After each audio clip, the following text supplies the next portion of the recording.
কি খেলা দেখাইলি রে টুম্পা, শিখলাম। মামা তুমি টুম্পা কইলা কে?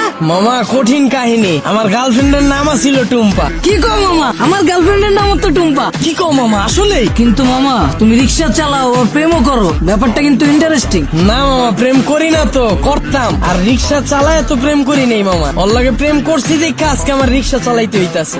আরে টুম্পা, তোর লগে প্রেম কইরা আজকে আমার হাতে হ্যান্ডেল, পায়ে প্যাডেল। কি কও মামা, প্রেম কইরা মানুষ দেবদাস হয়ে যায় শুনছি, কিন্তু প্রেমের লাগিয়া মানুষ রিক্সা চালায় এটা প্রথম শুনলাম। মামা তোমার কাহিনীটা কিন্তু ইন্টারেস্টিং লাগতেছে, গল্পটা কও শুনি।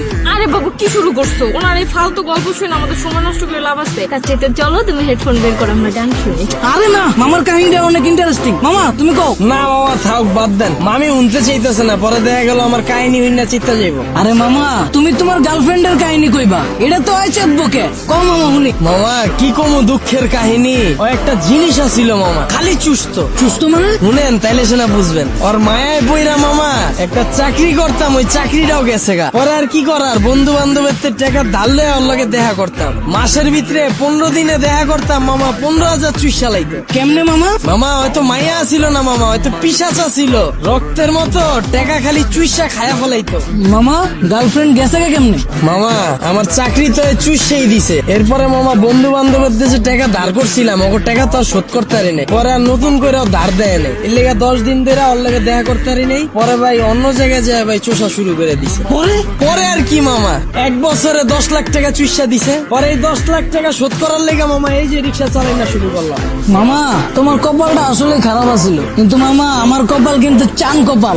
গার্লফ্রেন্ড আমার অনেক ভালোবাসে। আর মামা আমিও কিন্তু আমার বন্ধুদের থেকে টাকা ধার লয়া আর লয়া ঘুরি, কিন্তু মামা ভালোবাসার কাছে টাকা পয়সা আসলে তুচ্ছ জিনিস। কি কও জান? মামা আপনার লেগে দোয়া করি মামা, খালি জীবনে একটাই আফসোস, যারে আম খাওয়া শিখাইলাম এখন আর আম খায় না মামা, আপেল খুঁজে। আর 2 দিন পর পর নতুন বয়ফ্রেন্ড লয়ে আমার রিক্সায় উঠে।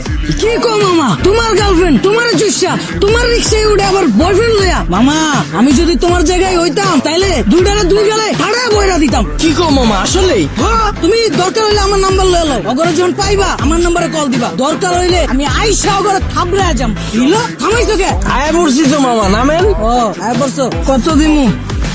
কিরে তুই আমার মালিকা? মামা আপনিই তো কইলেন পাইলেই কানের নিচে বাজায় দিতে। আমারে হাতে হ্যান্ডেল পায়ে প্যাডেল যে পরাইছে ওই জিনিসই তো এইটা, এটাই তো এখন আপনার কপালে জুটছে। আর আপনি কইলেন না হেল্পার রে দেখা উঠতে চায় নাই বাসে, ওই হেল্পারও আমার মতোই চাকরি করতো, ওরে চুইসা হেল্পার বানায় দিছে, এরপর আপনারও ধরছে। যাক মামা সাবধানে থাকেন, আমার ভাড়াটা দিয়ে দেন। আর মামা চুষা শেষ হইলে যদি রিক্সা লাগে আমার জানেন মামা, রিক্সা আমার পরিচিত আছে এলাকায়। কি খেলা দেখাইলি রে টুম্পা, শিখলাম।